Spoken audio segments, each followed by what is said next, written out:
Hello my dear friends, welcome to S class education. मी सुहानी आणि आज आपण पाहतोय की न्यूज रिपोर्ट कशा पद्धतीने लिहायचा.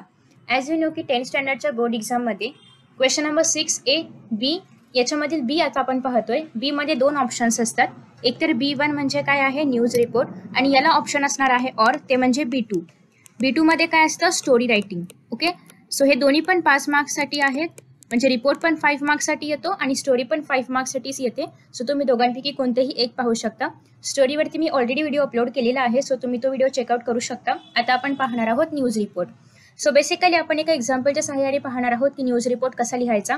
सगळ्यात पहिल्यांदा बेसिकली तुम्हाला तुमच्या क्वेश्चन पेपरमध्ये हेडलाईन दिलेली असते. सो तुम्हाला सगळ्यात पहिल्यांदा हेडलाईन लिहायची आहे.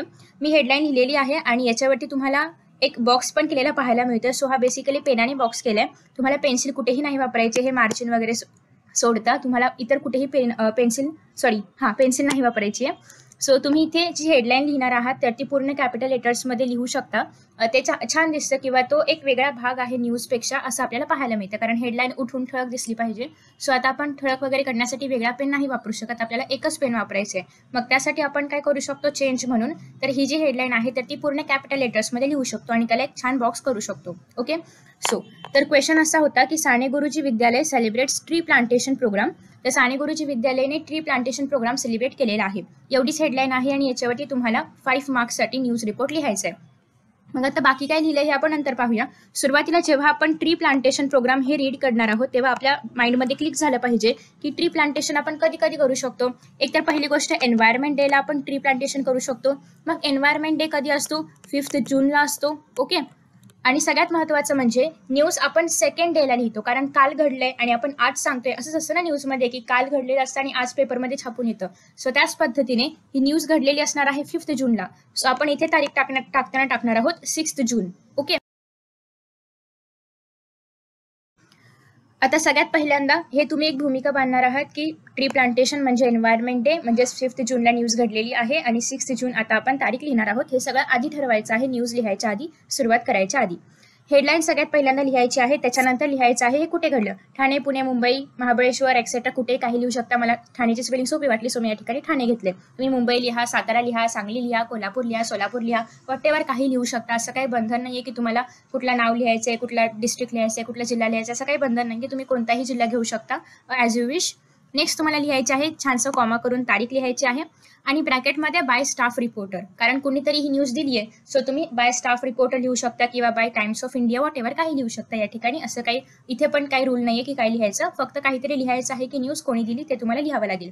किंवा बाय स्टुडंट रिपोर्टर लिहू शकता, बाय स्टाफ रिपोर्टर लिहू शकता, वॉटेवर. आता त्याच्यानंतर सगळ्यात पहिल्यांदा असणार आहे पहिला पॅरेग्राफ आणि हे सगळं लिहायचं आहे कारण प्रत्येकाला मार्क्स असतात. सो पहिला पॅरेग्राफ आहे.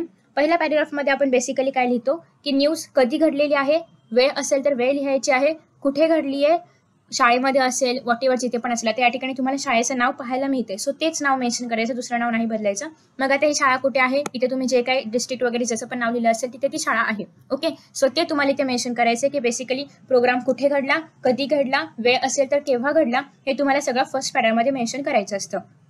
सो इन ठाणे ऑन 5 जून साने गुरुजी विद्यालय अरेंज्ड ट्री प्लांटेशन प्रोग्राम. हे सगळं तुम्हाला पॅसिव्ह पास्ट टेन्समध्येच लिहायचं आहे. इथे कुठेही प्रेझेंट टेन्स नाही वापरणार अंटिल अँड अनलेस ते युनिव्हर्सल ट्रूथ असल्याशिवाय, म्हणजेच जसं की ते कालाबाधित सत्य असल्याशिवाय तुम्हाला इतर कुठेही प्रेझेंट टेन्स नाही वापरायचे. सगळं पास्टमध्ये लिहायचंय आणि पॅसिव्हमध्ये लिहायचंय. ओके, सो हे झालं इथपर्यंत की basically tree plantation programme arrange केला होता साने गुरुजी विद्यालयाने. हे आपण सांगितलं कधी केला होता 5 जूनला. तारीख मेन्शन करायची आहे आणि कुठे केला होता, ठाण्यामध्ये केला होता. हे इथे नाही लिहिलं तरी पण चालेल कारण ऑलरेडी इथे आपण लिहितोय, पण तुम्ही पुन्हा लिहिलं तरी पण नो प्रॉब्लेम. ओके, सो कशासाठी ट्री प्लांटेशन प्रोग्राम अरेंज केला, काहीतरी ऑकेजन असेल किंवा ऑकेजन तुम्हाला नाही आठवलं, तुम्ही नाही लिहिलं तरी पण काहीच फरक पडणार नाहीये. हे फक्त जस्ट एक एक्स्ट्रा इन्फॉर्मेशन आहे, कारण तुम्हाला जर एवढं मोठं एवढा मोठा रिपोर्ट लिहायचा आहे तर काहीतरी अजून मिरची मसाला पण लावता आला पाहिजे. त्यासाठी मी फक्त या ठिकाणी एन्व्हायरमेंटल डे आहे असं मेन्शन केलंय. ओके, तुम्हाला जर एखादं ओकेजन त्या क्वेश्चननुसार नसेल आठवत, तुम्ही नाही मेन्शन केलं तरी पण चालणार आहे. असं काही गरजेचं नाहीये की न्यूज रिपोर्ट नेहमी चांगल्या बातमीचं असेल. काही वेळेस न्यूज रिपोर्ट ॲक्सिडेंट झाला किंवा कुठेतरी खूप मोठ्या प्रमाणात पाऊस पडलेला आहे किंवा कुठेतरी खूप मोठी ट्रॅजेडी काहीतरी घडलेली आहे, कुठेतरी असं काहीतरी भयानक काहीतरी घडलंय किंवा लिओपार्ड आलेला आहे आणि त्याने 3-4 लोकांना किल केलंय, त्यांना किंवा एका दुसऱ्या जणांचं स्विमिंग करताना ते पोहून गेलेले आहेत त्या पाण्यामध्ये, असं पण काही पण न्यूजमध्ये येऊ शकतं.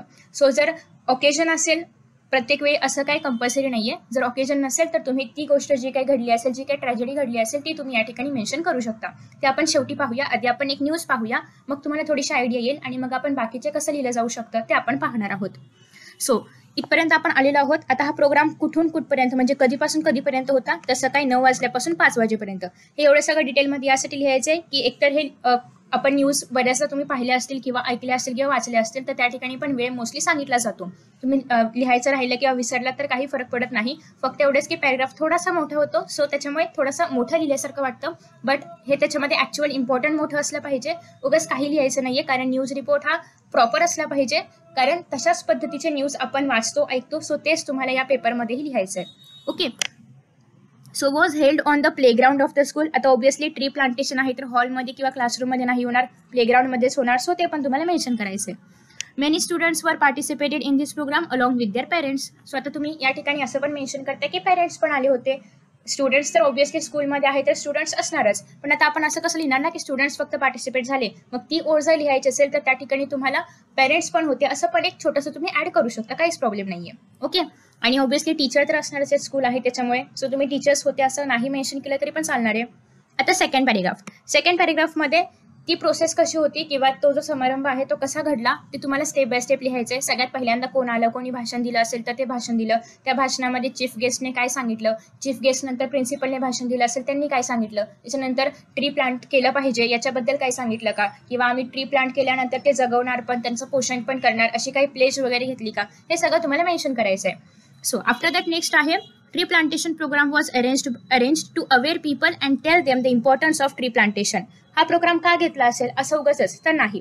ट्री प्लांटेशन जर आपण करतोय तर त्याचं काहीतरी महत्त्व आहे आणि ते महत्त्व लोकांना पटवून दिलं पाहिजे किंवा ट्री प्लांटेशन किती इम्पॉर्टंट आहे हे लोकांना कळलं पाहिजे, त्याच्याबद्दल अवेअरनेस स्प्रेड झाला पाहिजे, यासाठी ट्री प्लांटेशन प्रोग्राम अरेंज केला जातोय. सिम्पल. हे जर तुम्हाला इतर कुठल्या विषयावरती दिलं तर तुम्हाला त्या ठिकाणी पण ते ओकेजन असण्यामागे काहीतरी इम्पॉर्टन्स असलं पाहिजे, काहीतरी उद्दिष्ट असलं पाहिजे, ते तुम्हाला मेन्शन करायचं आहे. नेक्स्ट आहे everybody was excited for this project. Obviously सगळे एक्सायटेड असणार, सो तुम्हाला ते मेन्शन करायचं आहे. Mr Sanjay Patil, the officer of Thane forest department, was the chief guest of the programme. आता या ठिकाणी ऑब्विसली ट्री प्लांटेशन आहे, सो फॉरेस्ट डिपार्टमेंटचं कोणीतरी येणार असेल तर तुम्ही ते मेन्शन करू शकता, त्यांचं नाव मेन्शन करू शकता, किंवा नाव जर नसेल आठवत आहे त्यावेळी तर तुम्ही त्या ठिकाणी काही रँडमली कुठलं पण नाव घेऊ शकता, कारण ही सगळी नावं तुम्हाला क्वेश्चन पेपरमध्ये दिली असतीलच असं काही नाहीये. हे सगळं तुम्हाला स्वतःहूनच डेव्हलप करायचं आहे आणि लिहायचं आहे. ओके.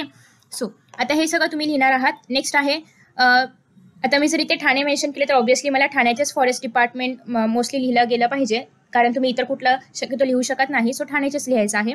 आफ्टर दॅट नेक्स्ट आहे 29 चीफ गेस्ट होते या प्रोग्रामचे. The forest department supplied various saplings to the school. आता हे सगळे जे सॅपलिंग्स आपण लावणार आहोत शाळेमध्ये ते कुठून आले, कारण एवढ्या मोठ्या संख्येमध्ये जर आपण ट्रीज प्लांट करणार आहोत तर त्याचे सॅपलिंग्स पण पाहिजेत, मग ते कुठून आले, या फॉरेस्ट डिपार्टमेंटनी दिलेले आहेत. सो ते फॉरेस्ट डिपार्टमेंटनी दिलेले आहेत तर आपण त्यांच्या चीफ गेस्टला पण बोलवायला पाहिजे. सो आधी आपण चीफ गेस्ट आलेत असं लिहिणार आणि हे जे सगळे सॅपलिंग्स आहेत तर ते फॉरेस्ट डिपार्टमेंटनेच आपल्याला प्रोव्हाइड केलेले आहेत किंवा त्या स्कूलला प्रोव्हाइड केलेले आहेत, हे तुम्हाला सांगायचं आहे. अगेन तुम्हाला न्यूज लिहित असताना कधीही मी पाहिलं, मला दिसलं किंवा मी असं केलं असं लिहायचं नाहीये. कुठेही आय मीचा वापर नाही करायचे, कारण तुम्ही न्यूज जेव्हा लिहिताय तेव्हा तुम्ही एक रिपोर्टर आहात, तुम्ही त्या प्रोग्राममध्ये सामील नाही आहात. तुम्ही फक्त तिथे काय घडलं हे सांगताय. सो त्याच्यामुळे कुठेही मला असं दिसलं, मला असं वाटतंय, मी असं केलं किंवा माझ्याकडून असं झालं, हे तुम्हाला कुठेही मेन्शन नाही करायचंय. आणि अगेन त्या ठिकाणी तुम्हाला असं काही नाही लिहायचंय की ज्याच्यामुळे समाजामध्ये वाद निर्माण होतील किंवा कुठेतरी कुठलेही रिलिजियस तुम्हाला तिथे कुठलेही स्टेटमेंट्स नाही वापरायचे. जे काही लिहायचंय ते मुद्देसूद असलं पाहिजे, मुद्द्याला अनुसरून असलं पाहिजे आणि त्याच्या व्यतिरिक्त जर तुम्ही काही लिहिणार असाल तर ते त्या मुद्द्याशीच निगडीत असायला पाहिजे. इतर वाद वगैरे निर्माण होतील असं कोणतेही स्टेटमेंट नाही करायचे. आफ्टर दॅट नेक्स्ट आहे सो सॅपलिंग्स आपल्याला मिळालेले आहेत. नेक्स्ट आहे mister Jadhav, the principal of school, thanked the forest department in his speech. आता सॅपलिंग्स दिल्यामुळे जे प्रिन्सिपल आहेत त्या स्कूलचे, काय नाव होतं, साने गुरुजी स्कूलचे, सो त्यांनी काय केलं, त्या फॉरेस्ट डिपार्टमेंटला आभार व्यक्त केले त्यांचे, त्यांना थँक केलं किंवा ग्रेटफुल होते ते त्यांच्यासाठी, हे त्यांनी त्यांच्या स्पीचमधून दाखवून दिलं. Mr. Patil told that human existence is only possible due to existence of nature. Hence we all should conserve environment. हे तुम्हाला सायन्समध्ये चॅप्टर नंबर 4 मध्ये हे वाक्य पाहायला मिळेल एन्व्हायरमेंटल मॅनेजमेंटमध्ये. सो तेच वाक्य मी तिथून उचलून इथे लिहिलेलं आहे की ह्युमनचं एक्झिस्टन्स केव्हा पॉसिबल आहे, जेव्हा एन्व्हायरमेंट असेल. सो हे खूप चांगली गोष्ट त्यांनी त्यांच्या स्पीचमधून सांगितली असं तुम्ही मेन्शन करू शकता. सिम्पल. आफ्टर दॅट नेक्स्ट आहे आणि त्याच्यामुळे आपण काय केलं पाहिजे, ट्रीज प्लांट केले पाहिजेत, कारण ट्रीज नसतील तर आपण नाही आहोत. सो या ठिकाणी अजून एक दुसरा पॅरेग्राफ मी संपवला. आता हे किती लिहायचं हे मी तुम्हाला थोड्या वेळाने सांगेनच. आफ्टर दॅट नेक्स्ट आहे थर्ड पॅरेग्राफमध्ये काय केलं. आता हे सगळं स्पीचबद्दल झालं. आता ॲक्च्युअल ट्री प्लांटेशन करायचं आहे ना अजून. सो ते आता आपण थर्ड पॅरेग्राफमध्ये मेन्शन करूया. ही आफ्टर दिस स्पीच, आता हे सगळे स्पीच झाल्यानंतर सॅपलिंग्स वर distributed among all the students. असं जर मध्ये चुकलं तर त्याला गिरगिटकाला नाही करायचं आहे, फक्त तुम्ही एक छोटीशी रेस ड्रॉ करू शकता किंवा याला असं थोडंसं एक मी छोटीशी लाईन ड्रॉ केलेली आहे असं करू शकता. The Vrukshadindi was arranged from Vartaknagar to Shastrinagar. So कुठलीही रँडमली नगराची नावं लिहायची आहेत की वर्तकनगर पासून शास्त्रीनगरपर्यंत वृक्षदिंडी अरेंज केली होती. तुम्ही मराठी शब्द वापरले तरी पण काहीच प्रॉब्लेम नाहीये, कारण वृक्षदिंडीला इंग्लिशमध्ये कन्वर्ट करा मग ते लिहा. यापेक्षा तुम्ही मराठी पण वापरू शकता, नो प्रॉब्लेम. पण मराठीमध्ये नाही लिहायचं, ते इंग्लिशमध्येच लिहायचं आहे. आणि तो एक मेन शब्द आहे. सो मी याला इथे छानसे 2 कॉमा दिलेले आहेत, inverted comma. After that next आहे एव्हरीवन वॉज इन ग्रेट इंथुझियाझम. सगळे खूप उत्साही होते. मगाशी आपण सांगितलं सगळे एक्सायटेड होते, आता आपण सांगतोय सगळे खूप उत्साहामध्ये आहेत. म्हणजे तेच वाक्य आहे, फक्त आपण त्याला फिरवले, असं पण तुम्ही करू शकता. सम सॅपलिंग्स वर distributed among the near by residential people. आता ऑब्व्हियसली आजूबाजूला काही लोक पण राहत असणार आहेत. सो आपण त्यांना पण काही सॅपलिंग्स दिले की जेणेकरून ते पण त्यांच्या घरासमोर किंवा कुठेतरी प्लांट करतील. ओके. नेक्स्ट आहे many awareness slogans were given by students. Obviously तुम्ही दिंडी जेव्हा जाते तेव्हा पाहिलं असेल की त्या ठिकाणी स्लोगन्स पण दिले जातात की झाडे लावा झाडे वाचवा जे असतील ते. सो मेनी स्टुडंट्सने काय केलं, त्या ठिकाणी स्लोगन्स पण दिले.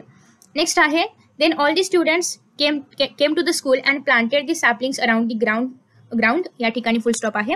सो त्याच्यानंतर सगळे स्टुडंट्स दिंडी झाली या नगरपासून त्या नगरपर्यंत. नंतर ते सगळे स्कूलमध्ये आले, ग्राउंडवरती आले आणि ग्राउंडवरती आल्यानंतर ते सगळे त्या ठिकाणी त्यांनी जे सॅपलिंग्स होते ते सगळे त्यांनी तिथे प्लांट केले. Students and their parents were very happy. Again मी या ठिकाणी सेम स्टेटमेंट घेतलंय, बट त्याची रचना चेंज केली आहे. मगाशी ते उत्साही होते, त्याच्या आधी ते एक्सायटेड होते, आता ते हॅपी आहेत. सो अर्थ तोच आहे, फक्त चेंज करून घेतलेला आहे आणि योग्य ठिकाणी ते आलं पाहिजे. नेक्स्ट आहे Mrs Meenakshi madam delivered a pledge and students took oath. Oath म्हणजे काय, शपथ घेतली. तुम्हाला जर नाही आठवलं तुम्ही प्लेज पण लिहू शकता. To nurture the planted saplings and treat them as their friends. So Meenakshi ma'am यांनी काय केली, शपथ घेतलेली आहे, म्हणजे सगळ्या स्टुडंट्ससोबत शपथ घेतलेली आहे ट्रीज प्लांट करून झाल्यानंतर की हे जे सॅपलिंग्स आम्ही प्लांट केलेले आहेत त्यांची आम्ही काळजी पण घेऊ, त्यांना आम्ही नर्चर पण करू, म्हणजे योग्य पालन पोषण पण करू आणि आमच्या फ्रेंड्सप्रमाणे आम्ही त्यांना जपणार आहोत. कारण ऑब्व्हियसली फक्त झाडं लावून उपयोग नाही आहे, तर त्यांची काळजी पण घेतली गेली पाहिजे. सो तो एक मेसेज तुम्ही यामधून देणार आहात. नेक्स्ट आहे the programme was winded by the okay बरोबर. The programme was winded by the national anthem. आणि मग प्रोग्राम संपला कशाने, नॅशनल एंथेमने. संपला विषय, एवढंच लिहायचं असतं. आता हे किती लिहायचं आहे, तर तुमचं जे आन्सर शीट असेल त्याचं एक पूर्ण पुढचं पान आणि मागे अर्ध किंवा मागे 3/4 पर्यंत तुम्ही लिहू शकता. ओके. सो बेसिकली हे तर झालं की एखादं चांगलं ओकेजन असेल तर. सपोज की एखादी ट्रॅजेडी आहे तर मग काय लिहायचं. सपोज की कुठेतरी इथे ऍक्सिडेंट झालेला आहे आणि तुम्हाला त्याच्यावरती लिहायचं आहे न्यूज रिपोर्ट. सुरुवातीला हेडलाईन तुम्हाला ऑलरेडी दिली असेल तुमच्या पेपरमध्ये, कारण हेडलाईनवरूनच तुम्हाला न्यूज लिहायला येतं. तर तुम्हाला हेडलाईन ती आहे अशी कॅपिटल लेटर्समध्ये लिहायची आहे, तिला छान चौकट करायची आहे. नेक्स्ट तुम्हाला जर सांगितलं असेल की मुंबईमध्ये ऍक्सिडेंट झालाय, पुण्यामध्ये झालाय, कुठे झालेला आहे, तर ते ठिकाण तुम्हाला इथे मेन्शन करायचं आहे. ऍक्सिडेंट कधी झालाय तारीख दिली असेल तर तुम्ही ती तारीख वापरायची आहे. नसेल दिली तारीख तर तुम्ही मनाने कोणतीही तारीख लिहू शकता, फक्त फ्युचरमध्ये लिहा किंवा तुमचा पेपर ज्या दिवशी असेल त्याच्या आसपासची लिहा, जास्त पण लांबची नको. आणि 2022 मधलीच लिहा. त्याच्यामुळे जर तुम्ही 30 लिहिणार असाल तर या ठिकाणी साल वगैरे लिहायची गरज नाही. लिहिणार असाल तरी पण काहीच प्रॉब्लेम नाहीये. साल लिहिलं तरी पण चालेल, नाही लिहिलं तरी पण चालेल. Again bye staff reporter. आता तुम्ही या ठिकाणी स्टुडंट रिपोर्टर नाही लिहू शकत, कारण ऍक्सिडेंटच्या ठिकाणी स्टुडंट नाही जाणार आहे. या स्कूलशी निगडीत जर एखादी न्यूज असेल तर तुम्ही स्टुडंट लिहू शकता. ओके. अगेन अजून एक गोष्ट सांगायची राहिली, हेडलाईनमध्ये तुम्ही प्रेझेंट टेन्स वापरणार आहात, सिम्पल प्रेझेंट, आणि पूर्ण न्यूजमध्ये पास्ट टेन्सच वापरायचा आहे. ओके. सो ट्रॅजेडी झाली असेल तर तुम्ही ठिकाण लिहिणार आहात, वेळ, तारीख, वार जे पण असेल ते लिहायचं आहे. वार नाही लिहित आपण. नेक्स्ट आहे ट्रॅजेडी कुठे घडलेली आहे, तेच ठिकाण तुम्ही पुन्हा एकदा मेन्शन करणार आहात की या रोडवरती रात्री, सकाळी, दुपारी जे पण टायमिंग असेल त्या टायमिंगला ट्रॅजेडी घडली, ते तुम्हाला तिथे मेन्शन करायचं आहे. आणि त्या ट्रॅजेडीमध्ये काही इंजुरी झाली असेल 2-3 लोकांना, तर ती 2-3 लोकांना इंजुरी झाली. बस हे येणार आहे फर्स्ट पॅरेग्राफमध्ये. नेक्स्ट पॅरेग्राफमध्ये काय लिहायचं आहे तुम्हाला, ती इंजुरी कशी झाली. मग सपोज एक ट्रक आला असेल, त्याने मोटार बाईकला उडवलं किंवा खाली पाणी सांडलेलं होतं, ऑइल सांडलेलं होतं किंवा पावसाळ्याचे दिवस असेल तर पाणी होतं आणि पाण्यामुळे ट्रक स्लिप झाला. तुम्ही असं घेऊ शकता की एखादा ट्रक ड्रायव्हर ड्रंक होता, म्हणजे त्याने थोडंसं अल्कोहोल किंवा दारू वगैरे पिलेली होती आणि त्याच्यामुळे ट्रॅजेडी झाली. सो तुम्ही खाली मेसेजही देऊ शकता की डोंट ड्रिंक अँड ड्राईव्ह, हा मेसेज तुम्ही त्या न्यूजमधून तुमच्या देऊ शकता. ओके, असं मेसेज म्हणून असं लिहायचं नाही. जसं की आपण या ठिकाणी कसं बोलता बोलता मेसेज दिला, तर त्याच पद्धतीने तुम्ही न्यूज लिहिता लिहिता शेवटी मेसेज देऊ शकता की डोंट ड्रिंक अँड ड्राईव्ह, की त्याच्यामुळे एवढ्या सगळ्या लोकांचं हानी होते किंवा त्यांच्या जीवाला धोका निर्माण होतोय. सो तुम्ही ते याच्यामध्ये सगळं मेन्शन करू शकता. अगेन थर्ड पॅरेग्राफमध्ये तुम्हाला मग तिथे जे लोक जमलेले होते त्यांनी त्या इंजुअर्ड पीपलला हॉस्पिटलमध्ये वगैरे लिहिलं हे सांगू शकता. आणि एंड तुम्ही करू शकता की अशा पद्धतीने जर सपोज खड्ड्यामुळे ऍक्सिडेंट झाला असेल तर खड्डे सरकारने भरले वगैरे पाहिजेत, हे तुम्ही एंडला मेन्शन करू शकता. ओके, अगेन कुठेही वल्नरेबल लँग्वेज म्हणजे वाईट वगैरे भाषा वापरायची नाहीये. सगळं जे लिहायचं आहे ते तुम्हाला एकदम प्रॉपर इंग्लिशमध्ये आणि छान इंग्लिशमध्ये लिहायचं आहे. अशाच पद्धतीने तुम्ही न्यूज लिहिणार आहात. अगेन जर दुसरं एखादं काही आलं तर अगेन जर वॅक्सिनचं म्हणजे सध्या वॅक्सिनेशन कॅम्पेन सुरू आहेत, तर मग त्याच्याबद्दल जर न्यूज आली तर तुम्ही कसं लिहू शकता. तर सगळ्यात पहिल्यांदा तर हेडिंग तुम्हाला पेपरमध्ये असेलच, तीच तुम्हाला कॉपी पेस्ट करायची आहे आणि हेडिंग लिहिली की तुम्हाला छान मार्क्स मिळतात. फक्त हेडिंग जर अट्रॅक्टिव्ह ठेवा, म्हणजे आहे तेच लिहायचे आहे बट चांगले लिहा. हेडिंगमध्ये चुका करू नका, कारण त्याच्यामुळेच आपल्याला पुढे बातमी वाचायची का नाही हे कळतं. कारण तुम्ही जर बऱ्याचदा पाहिलं तर आपण सुद्धा वाचताना आधी हेडिंग वाचतो बातमीची आणि इंटरेस्टेड असेल तरच बातमी वाचणं, नाही तर सोड यार कशाला वाचायचं असं काहीतरी होतं. सो दॅट्स वाय हेडिंग खूप छान लिहा. कलरफुल पेन्स अजिबात नाही वापरायचे. छान म्हणजे तुम्हाला आहे त्याच पेनने लिहायचं, फक्त थोडंसं त्याला बॉक्स करा छान, ते कॅपिटल लिहा, चुका करू नका, बस याला म्हणतात छान. आता नेक्स्ट आहे, याच्यामध्ये तुम्हाला कुठे ते कॅम्पेन घेतलं हे लिहायचं आहे. एखाद्या कुठेतरी गव्हर्नमेंटचं हॉस्पिटल असेल त्या ठिकाणी घेतलं असेल किंवा गव्हर्नमेंटच्या स्कूलमध्ये घेतलं असेल, मग ते तुम्हाला मेन्शन करायचे. स्कूल कुठे होती, काय होती, किती वाजल्यापासून किती वाजल्यापर्यंत घेतलं. अगेन एज ग्रुप काय होता, 15 to किती होता की मधला एज ग्रुप होता, कुठला एज ग्रुप होता ते तुम्हाला तिथे लिहायचं आहे. हे झालं फर्स्ट पॅरेग्राफमध्ये. नेक्स्ट पॅरेग्राफमध्ये मग कोणी आलं होतं का, एखादे मोठे प्रसिद्ध डॉक्टर वगैरे आले असतील की अवेअरनेस सांगण्यासाठी कोरोनाबद्दल वगैरे किंवा कोविडबद्दल वगैरे, सो ते तुम्हाला नेक्स्ट पॅरेग्राफमध्ये मेन्शन करायचं आहे. आता अवेअरनेस सांगितल्यानंतर त्यांनी लोकांना एनकरेज केलं की तुम्ही वॅक्सिन घ्या, वॅक्सिन सेफ आहे, वॉट एव्हर जे असेल ते तुम्ही अगेन थर्ड पॅरेग्राफमध्ये मेन्शन करू शकता किंवा सेकंडमध्येच मेन्शन करू शकता. मग थर्डमध्ये लाईन वाईज कसं लोकांना वॅक्सिन दिलं किंवा त्या ठिकाणी सगळे सेफ्टी मेजर्स जे होते, म्हणजे सॅनिटायझर, मास्क वगैरे सगळं फॉलो केलं गेलं होतं. अगेन सोशल डिस्टन्सिंग ठेवलं होतं पेशंट्सच्या मध्ये. सो हे पेशंट्स नाही, जे वॅक्सिन घ्यायला आलेले आहेत त्यांच्यामध्ये, सो ते तुम्ही त्या ठिकाणी सांगू शकता. अगेन एंडिंगला तुम्ही असं सांगू शकता की सगळ्यांनी वॅक्सिन घेतलं पाहिजे, हे तुम्ही एक सोशल मेसेज पण खाली देऊ शकता. आणि मग हा जो प्रोग्राम होता वॅक्सिनेशनचा तो संध्याकाळी साधारणतः 4-5 वाजता संपला आणि हे पण तुम्ही मेन्शन करू शकता. अगेन तुम्ही याच्यामध्ये जे वॅक्सिन घ्यायला आले होते त्यांना पॅरासिटामॉलचे मेडिसिन्स ऑफर केले होते किंवा मेडिसिन्स दिले होते, हे तुम्ही सांगू शकता. आफ्टर दॅट नेक्स्ट आहे की त्यांना अजून काहीतरी एक एनर्जी ड्रिंक वगैरे ऑफर केलं असेल तर ते पण तुम्ही याच्यामध्ये मेन्शन करू शकता. सो हे झालं काय कोविडबद्दल. आता रिसेंटली जे विषय चालू आहे त्याच्यानुसार आलं तर असं येऊ शकतं. अगेन तुम्हाला जर एखादं कुठे दुसरं एखादं ऑकेजन असेल, for example prize distribution ceremony वगैरे असेल, तर मग तिथे तुम्ही अगेन लिहिणार आहात की प्राइज डिस्ट्रीब्युशन झालं वगैरे जे असेल ते टायटल लिहायचं आहे. कुठल्या स्कूलमध्ये झालं ते त्याच्यामध्ये दिलं असेलच, नसेल दिलं तर मनाने कुठल्याही शाळेचं नाव तयार करायचं आहे आणि लिहायचं आहे. ओके, अगेन तुम्हाला या ठिकाणी प्राइज डिस्ट्रीब्युशन कधीपासून कधीपर्यंत होतं म्हणजे टायमिंग लिहायचं आहे. वार नाही, काय असतं, दिनांक लिहायचे आहे. दिनांकानंतर ते शाळेच्या हॉलमध्ये होतं का प्लेग्राऊंडमध्ये होतं की कुठे होतं ते मेन्शन करायचंय. ते झाल्यानंतर नेक्स्ट तुम्हाला मग कोण चीफ गेस्ट आले होते, त्यांनी काय भाषण दिलं, मग त्या आधी सरस्वती वंदना होते किंवा सरस्वतीचं प्रेयर केली ते लिहायचं आहे. आफ्टर दॅट नेक्स्ट आहे त्या चीफ गेस्टचं स्वागत केलं किंवा वेलकम सॉन्ग म्हटलं तर ते तुम्हाला लिहायचं आहे. आफ्टर दॅट नेक्स्ट आहे मग त्या लोकांनी छान छान स्पीचेस दिले ते तुम्हाला मेन्शन करायचं आहे. मग प्रिन्सिपलने पूर्ण जे कुठले प्रिन्सिपल असतील त्यांचं नाव, प्रत्येकाचं नाव मेन्शन करा, कारण आपण न्यूजमध्ये पाहतो की प्रत्येकाचं नाव असतं. सो काही पण रँडमली प्रत्येकाचं नाव तुम्ही त्या ठिकाणी मेन्शन करणार आहात. आणि इंग्लिशमध्ये नाव लिहिण्याच्या आधी तुम्हाला मिस्टर, मिसेस जे पण असेल ते शक्यतो मेन्शन करा. ओके, सो ते झाल्यानंतर नेक्स्ट तुम्हाला मग त्यांचं स्पीच झाल्यानंतर मग त्यांनी स्कूलचा एक छान असा म्हणजे एक पूर्ण इयरमध्ये परफॉर्मन्स कसा होता हे त्यांनी त्याच्यामध्ये एक्सप्लेन केलं. आणि मग त्याच्यानंतर प्राइज डिस्ट्रीब्युशन झालं, सगळ्यांना प्राइज मिळाले, सगळे खूप एक्सायटेड होते, सगळे खूप हॅपी होते आणि संपला कार्यक्रम नॅशनल अँथेमने, विषय संपला, एवढंच लिहायचं असतं. सो इन दिस वे तुम्ही न्यूज रिपोर्ट लिहिणार आहात. आय होप की तुम्हाला बरीचशी आयडिया आली असेल आणि कुठले कुठले विषय मे बी येऊ शकतात हे मी तुम्हाला सांगितलेलं आहे. याच्यामध्ये रसिकेला अजिबात नाहीये, मी जस्ट एक तुम्हाला आयडिया दिली की असे विषय आले तर असं लिहायचं आहे. तुम्ही याच्यानुसार तुमचे जे काही न्यूज रिपोर्ट असेल तर ते तुम्ही बदलू शकता. अगेन ब्लड डोनेशनवरती मोस्टली न्यूज विचारले जातात. तर सेम तुम्हाला तेच करायचं आहे. ब्लड डोनेशनची हेडलाईन द्यायची आहे, कुठे ब्लड डोनेशन घेतलं, कधीपासून म्हणजे किती वाजल्यापासून किती वाजल्यापर्यंत होतं, कोणत्या स्कूलमध्ये होतं की कुठे ग्राउंडवरती होतं, कुठे हॉस्पिटलमध्ये होतं, ते तुम्हाला इथे मेन्शन करायचं आहे. मग त्याच्यानंतर blood donation, obviously blood donation आहे तर डॉक्टर येणार आहेत. मग या ठिकाणी एक खूप चांगले प्रसिद्ध डॉक्टर होते मस्त, त्यांची तुम्हाला डिग्री माहिती असेल डिग्री लिहायची आहे, नसेल माहिती तर काही गरज नाहीये.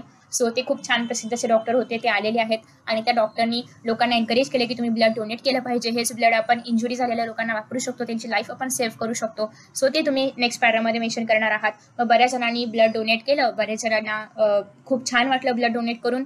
नेक्स्ट त्यांना एक एनर्जी ड्रिंक दिला, ॲपल दिला, वॉटेवर असं काहीतरी दिलं लिहायचं आहे. आणि नेक्स्ट मग ब्लड डोनेट केलं पाहिजे कारण त्याच्यामुळे अनेक लोकांना नवीन लाईफ मिळू शकते, हे तुम्ही खाली मेन्शन करणार आहात आणि संपलं. ओके, हे मी थोडक्यात सांगितलं, तुम्हाला डिटेलमध्ये लिहायचं आहे. तर अशा पद्धतीने तुम्ही न्यूज लिहिणार आहात. सो आय होप की तुम्हाला हा व्हिडिओ आवडला असेल. एखादा न्यूज रिपोर्टचा सॅम्पल मी टेलिग्रामवरती अपलोड करेन, सो तुम्ही त्यातून पण चेकआउट करू शकता. कारण या ठिकाणी मी एकच दाखवलेला आहे. सो अजून एखाद दुसरं मला मिळालं तर मी टेलिग्रामवरती अपलोड करेन व्हिडिओ नंतर. सो टेलिग्रामची लिंक तुम्हाला खाली डिस्क्रिप्शन बॉक्समध्ये पाहायला मिळेल. सो आय होप की तुम्हाला हा व्हिडिओ आवडला असेल. Thank you so much for watching this video. See you in the next video. Bye bye, tata, best of luck.